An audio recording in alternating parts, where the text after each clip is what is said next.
une vague d'indignation du Cameroun jusqu'à l'étranger après avoir dénoncé ce qu'il qualifie d'enlèvement et de détention arbitraire des défenseurs des droits de l'homme, des partis politiques et des acteurs internationaux, appelle à la libération de cet écrivain réputé pour sa plume acerbe contre le régime Biya. Le Sénat cède à la pression des parlementaires SDF. Leur blocus a paralysé une session plénière durant près de 5 heures, contraignant le président du Sénat à promettre aux parlementaires SDF d'inscrire le débat sur la crise anglophone à l'ordre du jour de la conférence des présidents. Comment les parlementaires SDF ont-ils réussi à faire plier le Sénat? Vous saurez tout dans ce journal. Et en sport, ultime séance d'entraînement pour UMS de Loum et New Star de Douala, les deux clubs de football qui doivent s'affronter en finale de la Coupe du Cameroun, prévue ce dimanche. L'information n'est pas officielle, mais dans quelle ambiance ces deux équipes préparent cette finale de la Coupe du Cameroun, on vous en parle dans ce journal.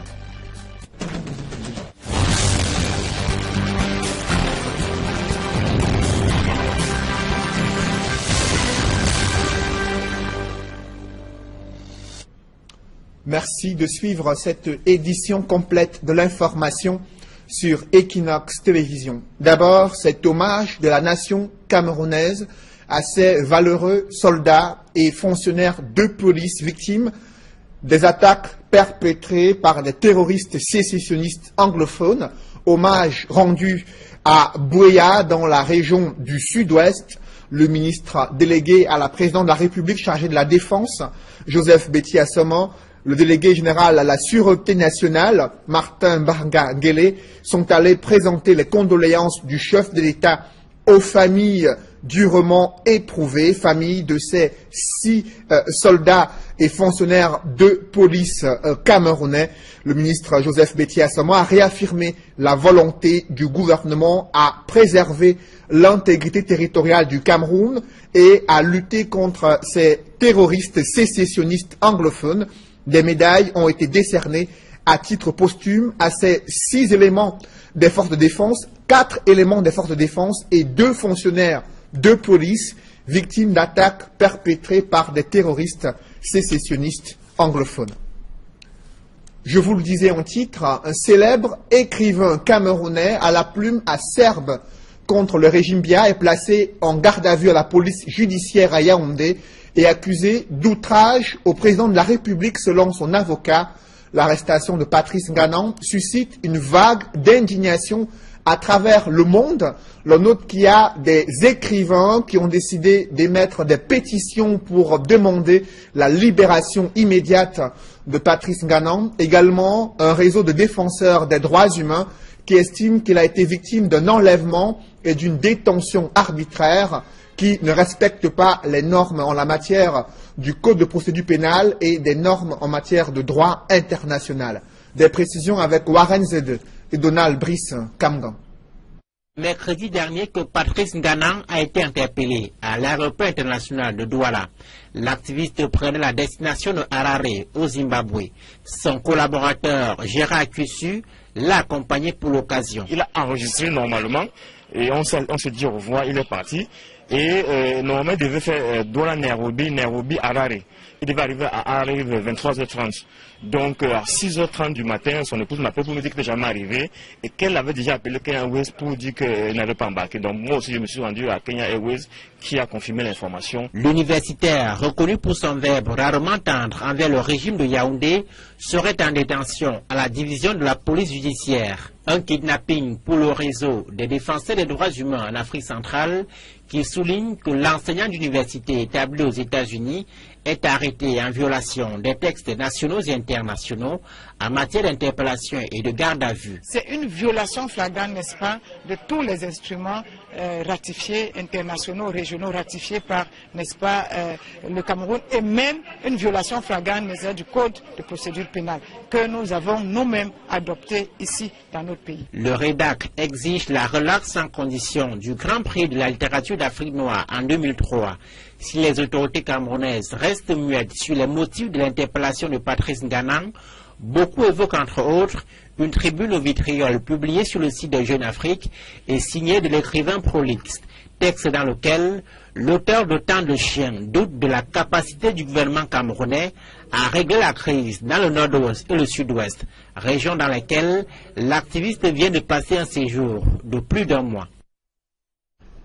Et cette crise anglophone pourrait être inscrite à l'ordre du jour de la conférence des présidents à la Chambre haute du Parlement. C'est du moins la promesse de Marcel Nyat Difendi, le président du Sénat, a cédé à la pression des parlementaires SDF. Leur blocus a paralysé une session plénière durant près de 5 heures dans la soirée de jeudi, contraignant le président du Sénat à faire cette promesse. Élisée Bogba et Marcelin Grassop n'ont rien manqué de cette séance plénière, même s'ils ont été interdits d'accès à la salle des travaux. Reportage. Après un blocus qui a duré plus de 5 heures, c'est aux environs de 21 heures que les sénateurs du SDF ont baissé la garde au terme de moult tractations et après l'engagement pris par le président du Sénat d'inscrire la crise anglophone au menu de la prochaine conférence des présidents. Il fallait absolument que la question préalable soit évacuée, sinon là nous étions en plein blocus et c'est ainsi que tous les sénateurs SDF se sont mobilisés pour aller au pupitre et celui qui devait parler ne pouvait plus parler et le président n'a cessé de nous dire d'aller nous asseoir pour que la séance continue. Bon, alors sans trop faire de bruit, on est resté, n'est-ce pas, à immobiliser que la séance ne puisse se poursuivre et jusqu'à ce que le président daigne, n'est-ce pas, nous inviter dans un aparté au cours duquel il a été convenu de ce que la question sera inscrite, n'est-ce pas, à l'ordre du jour de la prochaine conférence des présidents. Le problème anglophone sera inscrit, question de ce qu'il soit débattu en vue du processus qui devrait aboutir conformément au texte à la création d'une commission spéciale en vue de l'examiner comme le prévoit dans nos textes. Sur la base de la promesse faite par Marcel Nyat Difendi, le blocus imposé de 16h à 21h a été momentanément levé et les sénateurs du SDF, qui pour l'occasion arboraient quelques attributs, dont l'écharpe tricolore, attendent de prendre au mot le président du Sénat. Nous avons concédé, nous sommes républicains, prendre le président sur ses mots et nous attendons, ça ne va pas tarder, c'est dans 2 jours, peut-être même demain, et on va voir ce qui va se passer. À l'issue de ça, nous verrons s'il est conséquent. S'il est conséquent, tout ira pour le mieux, sinon, nous allons nous redéployer comme les circonstances vont nous le suggérer. Prévu à 16h, c'est finalement à 19h que la plénière a débuté par la lecture du rapport de la Commission des finances et du budget sur la loi de règlement 2016. C'est à ce moment que le président du groupe parlementaire SDF, Jean Tsomolou, a soulevé une question préalable qui a conduit à une suspension des séances, laquelle a finalement abouti à la levée provisoire du blocus du SDF en attendant la prochaine conférence des présidents. À noter que 4 membres du gouvernement étaient attendus au cours de cette longue plénière pour défendre des projets de loi adoptés récemment à l'Assemblée nationale. Les ministres des Transports et du Commerce, puis le CED, représentant le MINDEF, et le ministre délégué en charge du Commonwealth, représentant le ministre des Relations extérieures. Des travaux qui se sont déroulés loin des caméras et des reporters qui ont été interdits d'accès à la salle.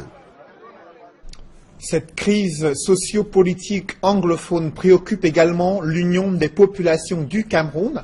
Cette formation politique tente de rallier les différentes tendances pour peaufiner sa stratégie à l'approche d'une année électorale chargée pour le Cameroun, notamment en 2018. Des précisions avec Guy Zogo dans ce reportage. L'UPC en a fini avec ses divisions. C'est la principale information qui ressort de la conférence de presse tenue à Yaoundé par ce parti. Toutes les factions de l'UPC que vous connaissez avant étaient présentes à ces congrès. Et une personne ne représente pas une faction de l'UPC. Parce que j'entends certains médias, 2 ou 3, qui ont dit encore qu'il y a des factions. Il n'y a plus de factions. Aussi, est-il question désormais d'interpeller la presse à plus de responsabilités face aux affaires de ce parti. Faites de la communication politique positive pour que désormais vous nous laissez travailler dans toute la sérénité. Parce que nous sommes gênés quand un organe de presse qui a couvert par ailleurs le Congrès vient encore donner le micro aux autres personnes pour dire que pour se présenter comme membre du bureau de l'UPC. Concernant l'actualité, l'UPC, à propos de la question des migrations, s'étonne du laisser-aller qui s'y observe. Je me souviens que quand on était jeune dans ce pays, il y avait un visa de sortie délivré par le service de sécurité nationale. Que vous ne sortiez pas du Cameroun de votre gré. Il fallait un visa de sortie, non seulement le visa du pays là où vous allez, mais un visa de sortie du Cameroun. Au sujet du terrorisme, il appelle l'État à faire face à cette menace. Lorsqu'on parle de terrorisme, ça devient grave. Parce que nous savons que les innocents perdent leur vie, les soldats camerounais perdent leur vie. Et l'UPC ne peut que condamner avec la dernière énergie et demander au gouvernement camerounais de faire tout pour que ce terrorisme soit immédiatement et rapidement éradiqué. Le parti du CRAB relève au sujet de l'Assemblée nationale les risques que peut faire courir le blocus du SDF sur le vote du budget. Quand il n'y a pas un budget national, on reconduit le budget de l'année dernière. On ne va pas travailler sans budget. On va reconduire le budget de l'année dernière en 12e. Ça veut dire que chaque mois, on conduit le 12e qui correspond à ce mois-là. Bon. Donc, il faudrait qu'on empêche au Cameroun de fonctionner ou ne pas fonctionner. C'est ça le problème qui se pose. Avec cette sortie, l'UPC se montre disposé à contenir les deux fronts qui ont souvent été son talon d'Achille, ses divisions et son alliance avec le RDPC. Toujours dans ce chapitre politique, des informations circulent sur les réseaux sociaux faisant état d'un appel à la non-candidature du chef de l'État à la prochaine élection présidentielle. Cet appel à la non-candidature de Paul Biya en 2018 est attribué aux membres du bureau politique et du comité central du RDPC. Cependant, l'authenticité de ce document est contestée par le secrétariat général du RDPC.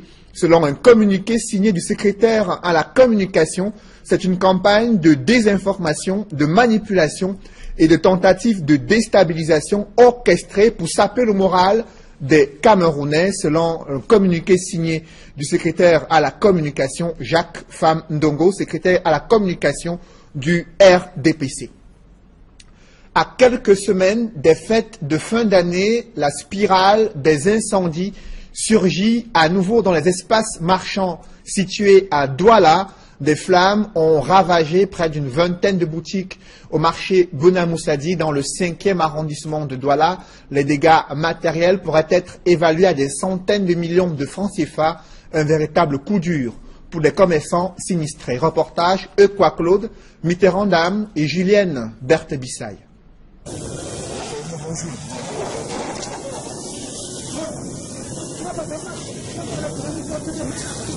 Un incendie de plus au marché Bonamoussadi dans l'arrondissement de Douala 5e.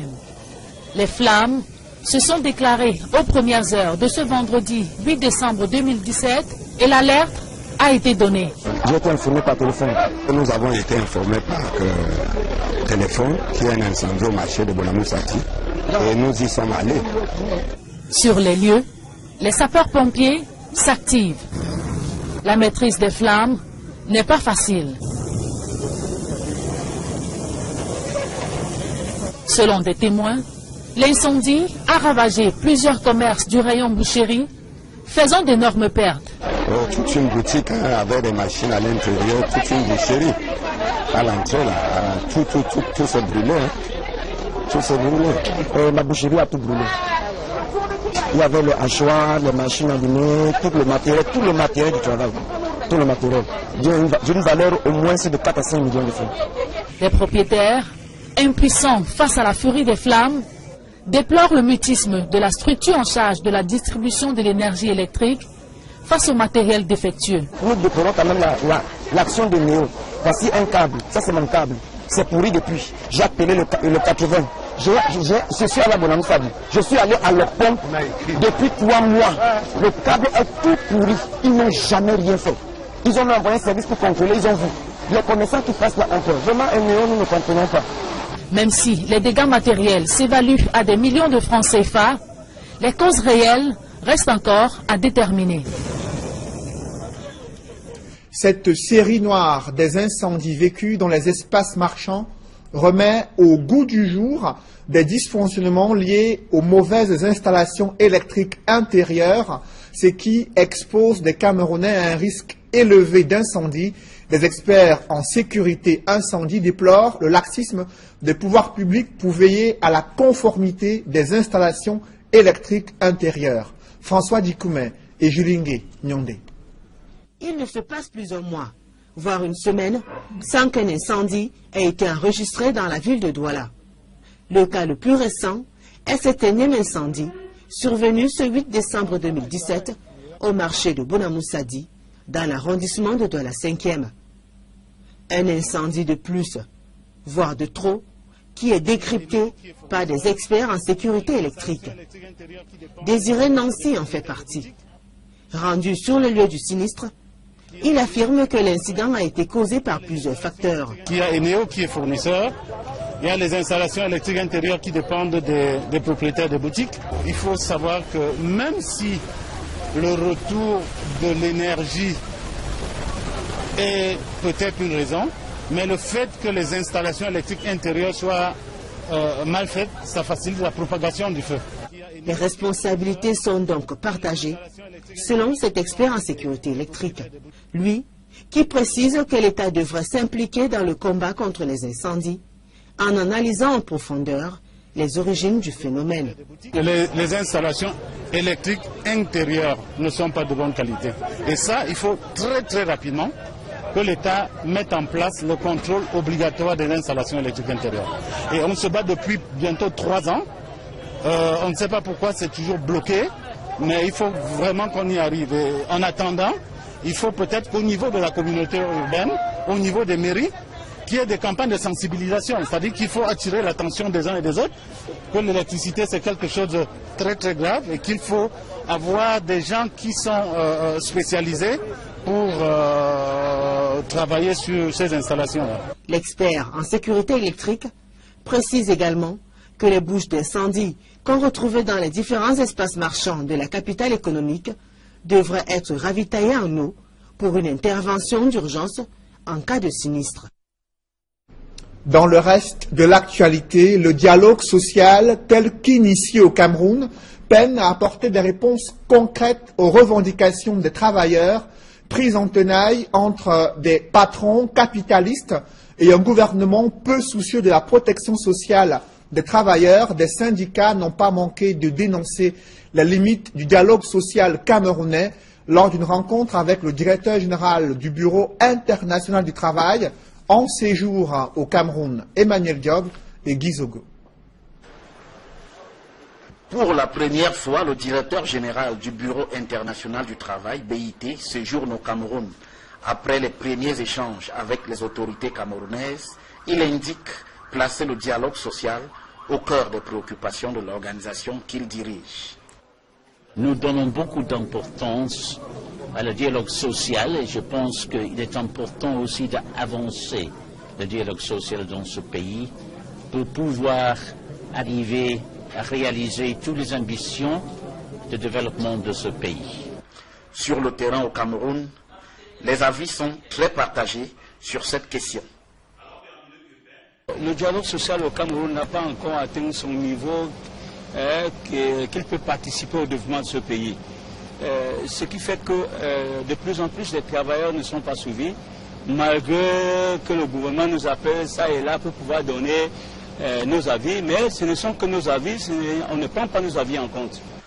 D'autres fonds sont également ciblés par l'agenda du directeur général du BIT.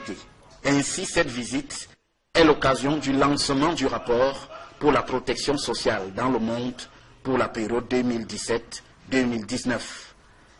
Nous venons de lancer un rapport important sur la protection sociale dans le monde, ce qui était l'occasion de souligner l'important engagement du Cameroun pour élargir la protection sociale dans ce pays et de mettre en place une socle de protection sociale universelle.